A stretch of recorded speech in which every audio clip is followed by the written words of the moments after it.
हां, मैं मजबूर हूं क्योंकि मैं मजदूर हूं, 2 वक्त की रोटी के खातिर आया घर से दूर हूं। मजदूर की मजबूरी की आज सुनो कहानी, तुम रोक लेना अगर आ जाए आंखों में पानी तुम। तो कहता हूं जन्म लिया इस धरती पर, किस्मत ने ऐसा खेल किया, 2 वक्त की रोटी ना मिली, गरीबी ने धकेल दिया। खिलौने होने थे हाथों में पर बापू का पेट ही खाली था, उपवास उसी दिन था मेरा जिस दिन यहां दिवाली था। आंखों में सपने गहरे थे पर बापू खींचता रिक्शा है, 2 वक्त की रोटी मिल जाए मैया की बस ये इच्छा है। मुझे पता था इन सब का तोर यहां बस शिक्षा है, पर साहब यहां गरीबों की पूरी कब होती इच्छा है। करेजा मजबूत होना चाहिए। अगर आज बिहार खड़ा हो जाए और बिहार का एक एक व्यक्ति जो कैपेबल है, अगर 2-2 लोगों को अपने यहां रोजगार दे देना, आधा बिहार के बाहर के बिहारी को खींच के लाके बिहार में बसा देंगे। अगर मैं सक्षम हूं, मैं अगर 2 लोगों को अपने यहां रोजगार दे दूं ना, आज आन बान शान की बात की साला मेरा बिहार का आदमी बाहर नहीं रहेगा। मां भूखी बापू भूखा और भूखी बहना घर पर, देखने से अच्छा था मर जाता ले पानी चुल्लू भर। फिर दबा के खुद की इच्छा पहुंचा कमाने को बाहर, छूट गए अपने सारे और छूट गया अपना घर। यूपी बिहार छोड़कर क्या कर दी गलती मैंने, बहुत पिटा यार उन्होंने बस बोली हिंदी मैंने। कभी गालों पर लगता थप्पड़, कभी घुटनों पे चोटें खाई हैं, बहुत दूर हूं अपने गांव से मां आज तेरी याद आई है, मां आज तेरी याद आई है। बहुत डरा हूं सहमा मैं हूं क्या करूं अब पता नहीं, लौटने को अब घर को मेरे पास रास्ता नहीं। कभी पीटता पंजाब मुझे, कभी महाराष्ट्र ने थप्पड़ मारा है, झूठ बोलते जो कहते कि पूरा हिंदुस्तान हमारा है। पेट की आग है जो लोगों को जाने पर मजबूर करती है। कौन चाहता है कि हम दूसरे के यहां जाएं और दूसरे के राज्य में दूसरी भाषा के बीच में अपने आवाजों को दाब कर रहे हैं। देश आजाद है, देश में संविधान का राज है, लेकिन ऐसी घटनाएं जब होती हैं तो कहीं ना कहीं बुद्धिजीवी वर्ग विचलित हो जाता है। तो सुनो तमिल की सरकार, तुमको इतना आभास रहे और हम हैं बिहारी, हमारे पूर्वज जयप्रकाश रहे। चंपारण की धरती ने अंग्रेजों को भी सलट दिया और गांधी मैदान की हुंकार ने दिल्ली की सत्ता पलट दिया। लोहिया के समाजवाद ने हमको दी आवाज है, अंबेडकर ने सिखाया बस संविधान का राज है। तो इतना करो जितना सह लें वरना अब खैर नहीं, हम भी इसी देश के हैं, हम यहां कोई गैर नहीं। मैं इंजीनियरिंग कॉलेज में पढ़ता था महाराष्ट्र में, उस समय एक ठाकरे साहब का वाली कहानी हुई थी। मैं उसमें एक शिकार व्यक्ति हूं, मुझे पता है कि इस पलायन का दर्द क्या होता है। उस चांटे की रफ्तार, वो चांटा मेरे कलेजों पर नहीं इस तंत्र पर चांटा है। दुनिया हमारे यहां पढ़ने आती थी साहब। ये विक्रमशिला विश्वविद्यालय भूल गए क्या?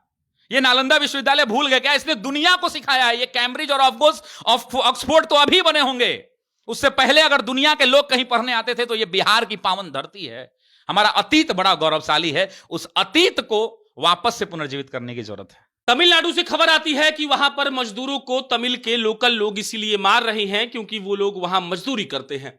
बिहार की सरकार कहती है कि ऐसा कोई बात नहीं है और उसके 4-5 घंटे के बाद बिहार की सरकार एक टीम का गठन करती है। वो टीम तमिलनाडु जाएगी और इस बात का पता लगाएगी कि वहां पर मजदूरों के साथ क्या हुआ था। लेकिन हम जानते हैं कि महाराष्ट्र में, गुजरात में, तमिलनाडु में और भारत के अन्य प्रदेशों में पिटा रहा बिहारी कुछ नहीं कर सकता है। वो पैदा होता है बिहार में, बाहर जाके काम करता है, बाहर जाकर शादी करता है, बच्चे बाहर पैदा करता है, कमाता बाहर है, खाता बाहर है और मर जाता भी बाहर है। उसको अपनी मिट्टी भी नसीब नहीं होती है। लेकिन हमें इसे कोई बात का दिक्कत नहीं है। हमें दिक्कत बस इस बात का है कि चंद लोग हैं जो अपने आवाज को बुलंद करते रहते हैं। और हम आज बैठे हुए हैं एक मां साहब के पास। मां साहब के पास है तो ज्ञान बहुत है, लेकिन हम आज उनका ज्ञान चाहते हैं सिर्फ पलायन पर, सिर्फ उन बिहारियों के दर्द पर जो काटे जा रहे हैं, जो पीटे जा रहे हैं, और अफसोस कि उनके अपने लोग, उनकी अपनी सरकार उनको अपनाने से इनकार कर रही है। कभी नहीं रुकेगा, ये ऐसा ही चलता रहेगा। देखिए, पलायन रोकने के लिए इच्छा शक्ति चाहिए, और इच्छा शक्ति जो ना करेजा मजबूत होना चाहिए। अगर आज बिहार खड़ा हो जाए और बिहार का एक एक व्यक्ति जो कैपेबल है, अगर 2-2 लोगों को अपने यहां रोजगार दे देना, आधा बिहार के बाहर के बिहारी को खींच के लाके बिहार में बसा देंगे। अगर मैं सक्षम हूं, मैं अगर 2 लोगों को अपने यहां रोजगार दे दूं ना, आज आन बान शान की बात की साला मेरा बिहार का आदमी बाहर नहीं रहेगा।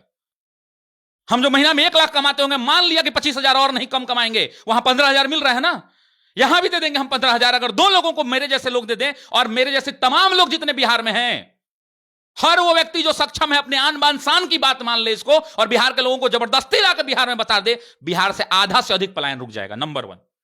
और ये पलायन होता क्यों है साहब? पेट की आग है। पेट की आग है जो लोगों को जाने पर मजबूर करती है। कौन चाहता है कि हम दूसरे के यहां जाएं और दूसरे के राज्य में दूसरी भाषा के बीच में अपने आवाजों को दाब कर रहे हैं? देश आजाद है, देश में संविधान का राज है, लेकिन ऐसी घटनाएं जब होती हैं तो कहीं ना कहीं बुद्धिजीवी वर्ग विचलित हो जाता है। मुझे याद है कि जब मैं इंजीनियरिंग कॉलेज में पढ़ता था महाराष्ट्र में, उस समय एक ठाकरे साहब का वाली कहानी हुई थी। मैं उसमें एक शिकार व्यक्ति हूं, मुझे पता है कि इस पलायन का दर्द क्या होता है। उस चांटे की रफ्तार, वो चांटा मेरे कलेजों पर नहीं, इस तंत्र पर चांटा है। कभी नहीं रुकेगा ये सब। सर रुकने के लिए बोले ना कि इच्छा शक्ति चाहिए ना साहब। प्रशांत जी आप रखिए ना 2 आदमी को बुला के, माइक लेके आए हैं, आप कहिए कि माइक पर कहिए ऑन एयर के हम 2 आदमी को रखने के लिए तैयार हैं। हम तो कहने को तैयार हैं कि हम 2 आदमी को रोजगार वहां से ले। ऐसे ही ऐसे धीरे धीरे लोग अगर 2-2 लोगों को बिठा ले अपने यहां, तो आधा पलायन रोक देंगे, नंबर 1। और दूसरा, ये पलायन का इतिहास जानते हैं, आज का नहीं है साहब। ये अभी हम 10 साल, 20 साल, 25 साल, 1970, 1990, 1995, 2004, 2015 की सरकार को नहीं दोष दे सकते हैं। ये 1980 के पहले का दौर का पलायन भी है। उस समय क्या पलायन नहीं होता था बिहार में? बिहार से लोग बाहर नहीं जाते थे। कमियां संसाधनों की हैं, कमियां इच्छा शक्ति की है। सरकार निसंदेह प्रयास कर रही है, वो प्रयास एक दिन में संभव ही नहीं होता है। लेकिन ये आज का पलायन नहीं है, पलायन बहुत पुराना है जो चला आ रहा है। पिटौर हो चुके हैं हम लोग, हर राज्य में पिटाए हैं। मजबूरी है साहब। कौन थप्पड़ खा के जाना चाहता है उस घर में? आप जाइएगा, आपके साथ किसी ने थप्पड़ मार दिया तो क्या आप जाइएगा दोबारा? पेट की आग है, वो आग मजबूर करती है कि आदमी अपने आत्मसम्मान के साथ समझौता करता है, और आत्मसम्मान के साथ समझौता करके वो बिहार का गर्वान्वित बिहारी वापस से कभी मजबूरी में जाता है। याद रखिएगा, इतना आसान नहीं है मुंह से कह देना। 2-2 लोगों को अगर पूरा बिहार, समृद्ध बिहार के लोग अगर रोजगार दे देंगे ना, तो आधा पलायन हम यहीं रोक देंगे। और इसको आन बान शान की लड़ाई लेनी चाहिए बिहार को, और कहना चाहिए कि अब हम रोजगार के लिए लोगों को बाहर नहीं देंगे भाई, 2 हम अपने यहां दे देंगे, 2 हम अपने यहां दे देंगे। आधा रोक लेंगे। सॉल्यूशन बर्बाद कीजिए, प्रॉब्लम पर नहीं। प्रॉब्लम है, लेकिन अगर हम और आप और बाकी सारे लोग प्रॉब्लम प्रॉब्लम प्रॉब्लम बात करें, then you will never find a solution. Do remember the thing that you have to find the solution. आपको समस्या का समाधान ढूंढना होगा। समस्या पर चर्चा कीजिएगा, समस्या बनी रह जाएगी। आप कुछ लिखे हैं, आप हम सुन के उसको बात करना चाहते हैं। शशि जी बहुत मतलब शानदार शिक्षक तो हैं, वो लगता है बहुत शानदार कवि हैं। ऐसा कुछ लिखे कि हम मतलब रोक नहीं पाए, कैमरा मेरे गाड़ी में रखा हुआ था, हम मंगवाए और बोले कि इसको शूट किए बिना हम नहीं जा सकते हैं। मैंने कहा है ये बिहार की स्थिति को देखते हुए और बिहार यूपी के साथ जो भी हुआ है, और ऐसा नहीं है कि अभी तात्कालीन परिस्थितियों में है, ये पूरा इतिहास रहा है कि हाँ मैं मजदूर हूं, हाँ मैं मजबूर हूं, क्योंकि मैं मजदूर हूं, 2 वक्त की रोटी के खातिर आया घर से दूर हूं। मजदूर की मजबूरी की आज सुनो कहानी, तुम रोक लेना अगर आ जाए आंखों में पानी तुम। तो कहता हूं जन्म लिया इस धरती पर, किस्मत ने ऐसा खेल किया, 2 वक्त की रोटी ना मिली, गरीबी ने धकेल दिया। खिलौने होने थे हाथों में, पर बापू का पेट ही खाली था। उपवास उसी दिन था मेरा जिस दिन यहां दिवाली था। आंखों में सपने गहरे थे, पर बापू खींचता रिक्शा है। 2 वक्त की रोटी मिल जाए, मैया की बस ये इच्छा है। मुझे पता था इन सब का तोर यहां बस शिक्षा है, पर साहब यहां गरीबों की पूरी कब होती इच्छा है। सफर हुआ फिर मेरा शुरू, सरकारी स्कूल था, मास्टर साहब को लगता पढ़ाना यहां फिजूल था। मैडम आती अपने मन से, हाथों में ऊन और कांटा था, ये मेरे नहीं साहब सरकारी तंत्र के गाल पर चाटा था। मां भूखी बापू भूखा, और भूखी बहना घर पर, देखने से अच्छा था मर जाता ले पानी चुल्लू भर। फिर दबा के खुद की इच्छा पहुंचा कमाने को बाहर, छूट गए अपने सारे और छूट गया अपना घर। यूपी बिहार छोड़कर क्या कर दी गलती मैंने, बहुत पीटा यार उन्होंने बस बोली हिंदी मैंने। कभी गालों पर लगता थप्पड़, कभी घुटनों पे चोटें खाई हैं। बहुत दूर हूं अपने गांव से, मां आज तेरी याद आई है, मां आज तेरी याद आई है। बहुत डरा हूं सहमा मैं हूं, क्या करूं अब पता नहीं, लौटने को अब घर को मेरे पास रास्ता नहीं। कभी पीटता पंजाब मुझे, कभी महाराष्ट्र ने थप्पड़ मारा है। झूठ बोलते जो कहते कि पूरा हिंदुस्तान हमारा है। चाकू मार रहे मुझको, चाकू मार रहे मुझको, मेरे भी मां बाप हैं, मैं भी इसी देश का हूं यारो, ये मत करो ये पाप है। हमने भाई माना है तुमको, बस इतना तुमको याद रहे, इससे ज्यादा कुछ नहीं, ना कोई अब संवाद रहे। तो सुनो तमिल की सरकार, तो सुनो तमिल की सरकार, तुमको इतना आभास रहे, और हम हैं बिहारी, हमारे पूर्वज जयप्रकाश रहे। चंपारण की धरती ने अंग्रेजों को भी सलट दिया, और गांधी मैदान की हुंकार ने दिल्ली की सत्ता पलट दिया। लोहिया के समाजवाद ने हमको दी आवाज है, अंबेडकर ने सिखाया बस संविधान का राज है। तो इतना करो जितना सह लें, वरना अब खैर नहीं, हम भी इसी देश के हैं, हम यहां कोई गैर नहीं। सरकार से हाथ जोड़कर विनती है, तो सुनो सरकार से, सुनो, सरकार से गुहार है, चाहिए अब रोजगार है, शिक्षा का स्तर सुधारा जाए, हम सबको भी निखारा जाए, 2 वक्त की रोटी अब यहीं कमाकर खाना है, मुझको माफ करो साहब, अब बाहर नहीं जाना है, अब बाहर नहीं जाना है। रात को लिखे थे, क्या दिमाग में चल रहा था? सुना, देखा तो मुझे लगा कि क्यों ना मतलब इसके ऊपर कुछ लिखा जाए। लगभग 2-3 घंटा लगा मुझे, और फिर ये जो निकली ये आपके सामने है। दर्द तो है, लेकिन इस दर्द को दिखाने से नहीं होगा, इस दर्द की समस्या का समाधान करना होगा। लेकिन शशि जी, सरकार कैसे क्यों नहीं सोचती है इस बारे में? और अभी की सरकार के बारे में नहीं बोल रहे हम, बिहार की सरकारों ने क्यों हम लोग को लेबर बना दिया कि हम बाहर जाए काम करेंगे? क्यों हम रिसोर्स हैं किसी और के लिए? बताइए, लेबर क्यों बने? क्यों लेबर बने साहब? भाई क्यों लेबर बने, हमको ये बताइए।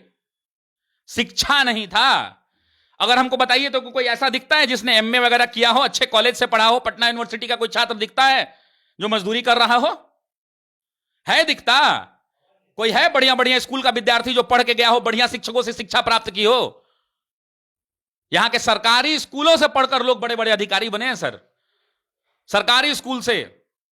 अभी पटना यूनिवर्सिटी का मीटिंग है, आप देखिएगा, वो होता है ना, क्या बोलते हैं, ईयरली, जो बड़े बड़े जो लोग एलुमिनी का जो होता है, देखिएगा कितने बड़े बड़े अधिकारी आएंगे, 1-2 दिन में दिखेगा आपको अखबारों में। तो इन इतिहास, इन गौरवशाली अतीत है हमारा यार। दुनिया हमारे यहां पढ़ने आती थी साहब। ये विक्रमशिला विश्वविद्यालय भूल गए क्या? ये नालंदा विश्वविद्यालय भूल गए क्या? इसने दुनिया को सिखाया है। ये कैम्ब्रिज और ऑक्सफोर्ड तो अभी बने होंगे, उससे पहले अगर दुनिया के लोग कहीं पढ़ने आते थे तो ये बिहार की पावन धरती है। हमारा अतीत बड़ा गौरवशाली है, उस अतीत को वापस से पुनर्जीवित करने की जरूरत है। कोई शौक से मजदूर नहीं बनता, मजबूरियां मजदूरी कराती हैं। जब उसके पास रोजगार नहीं दिखता है, उतनी अच्छी शिक्षा नहीं है, समाज में इज्जत नहीं है और भूखा पेट है, मां बाप के सपने हैं, तब आदमी मजबूरी में मजदूर बनता है।